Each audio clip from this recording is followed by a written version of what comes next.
ಅಲ್ಲ ಅವನಿಂತ ಕಲಿಬೇಕಾಗೈತೆ ಅವ್ನ ವಯಸ್ಸು ಎಷ್ಟು ಕೇಳ್ರಿ ಅವ್ನು ಸ್ವಾಮಿಗೆ ಅವ್ನು ಹಾಕ್ತಾನಲ್ಲ ಪೋಸ್ಟಿಂಗ್ ಮಾಡಿಸ್ತಾನಲ್ಲ ಸಣ್ಣ ಹುಡ್ರ ಕಡೆ ಅವ್ನ ವಯಸ್ಸು ಎಷ್ಟು ಪ್ರಬುದ್ಧತೆ ಅವನಿಗೆ. ಈ ಚಿಲ್ಲರ್ ಬುದ್ಧಿ ಬಿಡಬೇಕು. ಫಸ್ಟ್ ಗುರು ಆದವನು ಚಿಲ್ಲರ್ ಅಲ್ಲ ಇರಬಾರ್ದು. ಭಕ್ತರನ್ನ ಸಮಾನವಾಗಿ ಕಾಣುವಂತ ಹೃದಯ ಉಳ್ಳವರಾಗಿರ್ಬೇಕು. ಭಕ್ತರನ್ನ ಚಂದ ಕಾಣಕ್ ಹೇಳ್ರಿ. ಯಾವ ಬಟ್ಟಿಯನ್ನ ನಾವು ಧರಿಸ್ತೀವಲ್ಲ, ನಾನು ನಿನ್ನೆ ಅದನ್ನೇ ಹೇಳಿದ್ದೀನಿ, ಆ ಬಟ್ಟಿಗೆ ಇದೇ ಹೌದಪ್ಪ ನಾವು ಮಾಡಿದ್ವಿ ಕರೆ ಒಪ್ಕೋತೀನಲ್ಲ, ಮಾಡಿದ್ರೆ ಉಳಿಲಿಲ್ಲ, ನಡ್ಕೊಳ್ಳಿಲ್ಲ ಮನುಷ್ಯ. ಅಲ್ಲಿ ಬಿಜಾಪುರದಲ್ಲಿ ಇನ್ನೂ ಕಂಪ್ಲೇಂಟ್ ಬಾಕಿ ಐತಿ. ಅದ್ ಏನಾಗೈತೆ ಅದ್ರ ಬಗ್ಗೆ ಜನರಿಗೆ ಸಮಾಜಕ್ಕೆ ಉತ್ತರ ಕೊಡಂತ ಹೇಳ್ರಿ. ಮೊದ್ಲೇಕ ಎಲ್ಲಿ ಹೋದ್ಲ ಅಯ್ಯಮ್ಮ, ಯಾಕೆ ಕಂಪ್ಲೇಂಟ್ ಕೊಟ್ರು?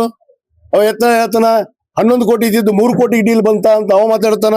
ಇವ ನೋಡಿದ್ರೆ ಇಲ್ಲಿ ನಾಟಕ ಮಾಡ್ಕೊಂಡು ಅಲ್ಲಿ ಯಾವ್ದೋ ಒಂದು ಊರಾಗ ಕುಂತಾನ. ನಾಟಕ ಹಾಕ್ಬೇಕ್ರಿ. ಅದಕ್ಕೆ ಸಮಾಜಕ್ಕೆ ಉತ್ತರ ಫಸ್ಟ್ ಕೊಡ್ಲಿ, ಆಮೇಲೆ ಮಾತಾಡ್ತೀವಿ. ಅವನಿಗೆ ನನ್ನ ಬಗ್ಗೆ ಮಾತಾಡುದು, ಅಧಿಕಾರದ ಬಗ್ಗೆ ಮಾತಾಡುದು. ಈ ಯುವ ಬಂದ ಮ್ಯಾಗ ನಾವು ಅಧಿಕಾರ ಮಾಡಕತ್ತೀವ.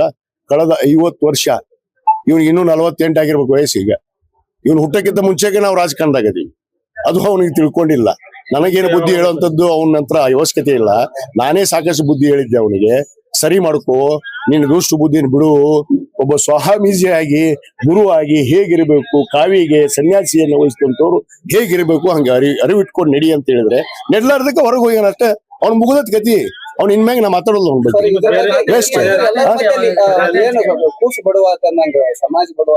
ಸಮಾಜ ಬಡವ ಆಗಕ್ ಸಾಧ್ಯ ಇಲ್ಲ. ಸಮಾಜ ಒಗ್ಗಟ್ಟಿದೆ, ಸಮಾಜ ಗೌರವ ರೀತಿಯಲ್ಲಿದೆ, ಸಂಘಟಿತರಾಗಿದ್ದೀವಿ. ಯಾವನೋ ಇವನು ಬಟ್ಟಿ ಧರಿಸ್ಕೊಂಡು ಇವನು ಸ್ವಯಂಕೃತವಾಗಿ ಯಾರ್ದೋ ಮಾತು ಕೇಳ್ಕೊಂಡು ಅಲ್ಲ, ನಮ್ಮ ಸರ್ಕಾರಕ್ಕೆ ಸರ್ಕಾರ ಇರೋ ಮಟ್ಟನ ಹೋಗೋದಿಲ್ಲ ಅಂದವ್ರು. ಮತ್ತೆ ನಮ್ಮ ಮುಖ್ಯಮಂತ್ರಿ ಹತ್ರ ಯಾಕೆ ಹೋದ್ನಪ್ಪ ಇವ? ಯಾಕೆ ಹೋದ? ಎದಕ್ ಹೋಗಿದ್ದ? ಕೇಳ್ರಿ ಅವ್ನಿಗೆ ಪ್ರಶ್ನೆ. ಉತ್ತರ ಕೊಡಂತ ಹೇಳ್ರಿ. ಕಂಪ್ಲೇಂಟ್ ಮಾಡ್ರಲ್ಲ 3 ಕೋಟಿ ಕೇಳ್ಯಾರಂತ, ಅದಕ್ಕೆ ಮೊದಲು ಉತ್ತರ ಕೊಡಂತ ಹೇಳ್ರಿ ಸಮಾಜದವ್ರ ಬಂದು. ಆಮೇಲೆ ಇವ ಏನದ ಅನ್ನೋದು ಹಕೀಕತ್, ನಿಜವಾದ ಹಕೀಕತ್ ಗೊತ್ತಾಗತ್ತೆ. ಸ್ವಾಮೀಜಿಗೆ ನೀವು ಮತ್ತೆ ಯಾವ್ದು ಸ್ವಾಮೀಜಿ ಮಾಡೋ ಪ್ರಶ್ನೆನೇ ಇಲ್ಲ. ಅಲ್ಲ ಅವನಿಂತ ಕಲಿಬೇಕಾಗೈತೆ ಅವ್ನ ವಯಸ್ಸು ಎಷ್ಟು ಕೇಳ್ರಿ ಅವ್ನು ಸ್ವಾಮಿಗೆ ಅವ್ನು ಹಾಕ್ತಾನಲ್ಲ ಪೋಸ್ಟಿಂಗ್ ಮಾಡಿಸ್ತಾನಲ್ಲ ಸಣ್ಣ ಹುಡ್ರ ಕಡೆ ಅವ್ನ ವಯಸ್ಸು ಎಷ್ಟು ಪ್ರಬುದ್ಧತೆ ಅವನಿಗೆ.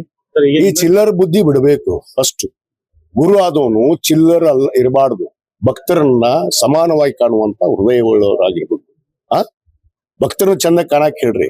ಯಾವ ಬಟ್ಟಿಯನ್ನ ನಾವು ಧರಿಸ್ತೀವಲ್ಲ, ನಾನು ನಿನ್ನೆ ಅದನ್ನೇ ಹೇಳಿದ್ದೀನಿ, ಆ ಬಟ್ಟಿಗೆ ಇದೇ ಹೌದಪ್ಪ ನಾವು ಮಾಡಿದ್ವಿ ಕರೆ ಒಪ್ಕೋತೀನಲ್ಲ, ಮಾಡಿದ್ರೆ ಉಳಿಲಿಲ್ಲ, ನಡ್ಕೊಳ್ಳಿಲ್ಲ ಮನುಷ್ಯ. ಅಲ್ಲಿ ಬಿಜಾಪುರದಲ್ಲಿ ಇನ್ನೂ ಕಂಪ್ಲೇಂಟ್ ಬಾಕಿ ಐತಿ. ಅದ್ ಏನಾಗೈತೆ ಅದ್ರ ಬಗ್ಗೆ ಜನರಿಗೆ ಸಮಾಜಕ್ಕೆ ಉತ್ತರ ಕೊಡಂತ ಹೇಳ್ರಿ. ಮೊದ್ಲೇಕ ಎಲ್ಲಿ ಹೋದ್ಲ ಅಯ್ಯಮ್ಮ, ಯಾಕೆ ಕಂಪ್ಲೇಂಟ್ ಕೊಟ್ರು? ಅವ ಎತ್ತನ 11 ಕೋಟಿ ಇದ್ದಿದ್ದು 3 ಕೋಟಿ ಡೀಲ್ ಬಂತ ಅಂತ ಅವ ಮಾತಾಡ್ತಾನ. ಇವ ನೋಡಿದ್ರೆ ಇಲ್ಲಿ ನಾಟಕ ಮಾಡ್ಕೊಂಡು ಅಲ್ಲಿ ಯಾವ್ದೋ ಒಂದು ಊರಾಗ ಕುಂತಾನ. ನಾಟಕ ಹಾಕ್ಬೇಕ್ರಿ. ಅದಕ್ಕೆ ಸಮಾಜಕ್ಕೆ ಉತ್ತರ ಫಸ್ಟ್ ಕೊಡ್ಲಿ, ಆಮೇಲೆ ಮಾತಾಡ್ತೀವಿ. ಅವನಿಗೆ ನನ್ನ ಬಗ್ಗೆ ಮಾತಾಡುದು, ಅಧಿಕಾರದ ಬಗ್ಗೆ ಮಾತಾಡುದು. ಈ ಯುವ ಬಂದ ಮ್ಯಾಗ ನಾವು ಅಧಿಕಾರ ಮಾಡಕತ್ತೀವ. ಕಳೆದ 50 ವರ್ಷ ಇವ್ನಿಗೆ ಇನ್ನೂ 48 ಆಗಿರ್ಬೇಕು ವಯಸ್ಸೀಗ. ಇವ್ನು ಹುಟ್ಟಕ್ಕಿಂತ ಮುಂಚೆಗೆ ನಾವು ರಾಜಕಾರಣದಾಗದೀವಿ. ಅದು ಅವನಿಗೆ ತಿಳ್ಕೊಂಡಿಲ್ಲ. ನನಗೇನು ಬುದ್ಧಿ ಹೇಳುವಂತದ್ದು ಅವನ ನಂತರ ಅವಶ್ಯಕತೆ ಇಲ್ಲ. ನಾನೇ ಸಾಕಷ್ಟು ಬುದ್ಧಿ ಹೇಳಿದ್ದೆ ಅವನಿಗೆ, ಸರಿ ಮಾಡ್ಕೋ, ನಿನ್ನ ದುಷ್ಟು ಬುದ್ಧಿನ ಬಿಡು.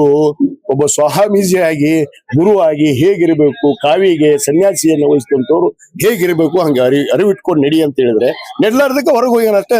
ಅವ್ನ ಮುಗಿದತ್ ಗತಿ. ಅವ್ನ ಇನ್ಮ್ಯಾಗ ನಾ ಮಾತಾಡೋದು ಅವ್ನ ಬಗ್ಗೆ.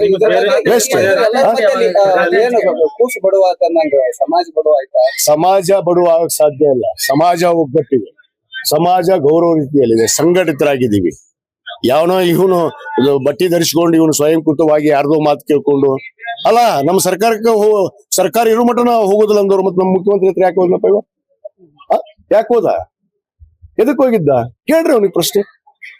ಉತ್ತರ ಕೊಡಂತ ಹೇಳ್ರಿ. ಕಂಪ್ಲೇಂಟ್ ಮಾಡ್ರಲ್ಲ 3 ಕೋಟಿ ಕೇಳ್ಯಾರಂತ, ಅದಕ್ಕೆ ಮೊದಲು ಉತ್ತರ ಕೊಡಂತ ಹೇಳ್ರಿ ಸಮಾಜದವ್ರ ಬಂದು. ಆಮೇಲೆ ಇವ ಏನದ ಅನ್ನೋದು ಹಕೀಕತ್, ನಿಜವಾದ ಹಕೀಕತ್ ಗೊತ್ತಾಗತ್ತೆ. ಸ್ವಾಮೀಜಿಗೆ ನೀವು ಮತ್ತೆ ಯಾವ್ದು ಸ್ವಾಮೀಜಿ ಮಾಡೋ ಪ್ರಶ್ನೆನೇ ಇಲ್ಲ.